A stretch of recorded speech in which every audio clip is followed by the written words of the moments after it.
Godson Public School, Number 6, Surapet Main Road, Thirumal Nagar, Chennai 600099, Tamil Nadu. சிலரின் தூண்டுதலால் மின்வெட்டு ஏற்படுகிறதா என்பதை கண்டறிந்து உரிய நடவடிக்கை எடுக்கப்படும் என மின்சாரத்துறை அமைச்சர் CTR நிர்மல்குமார் தெரிவித்துள்ளார். சென்னை சேத்துப்பட்டில் செய்தியாளர்களுக்கு பேட்டியளித்த அவர், தவறு செய்த அதிகாரிகள் தண்டிக்கப்படுவார்கள் எனவும் கூறினார்.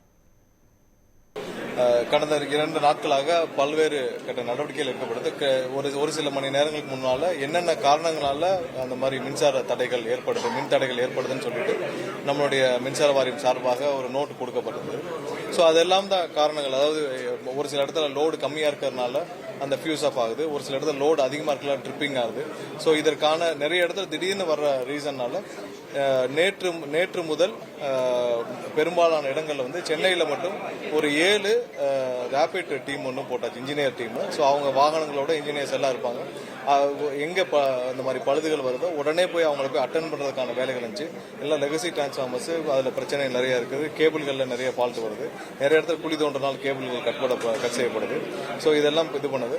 அதை தாண்டி ஒரு சில இடத்துல அங்க இருக்கிற ஒரு சில தனிநபர்களுடைய தவறுகளால ஒரு சில இடத்துல மின்சாரங்கள் தடைபடுவதாக கணக்கிடப்பட்டுச்சு. அதுக்கான நடவடிக்கைகள் கண்டிப்பாக இன்றுக்குள் எடுக்கப்பட்டுள்ளது. எங்கெங்கெல்லாம் அது மாதிரியான ஒரு தனிநபர்களுடைய தவறுகளால இந்த மாதிரி நடக்குதோ, அது யாருடைய தூண்டுதல்னால செய்யறாங்க என்னன்னு தெரியல. ஸோ அந்த மாதிரியான நபர்கள் மீது இன்று இரவுக்குள் நடவடிக்கை எடுக்கப்படும்.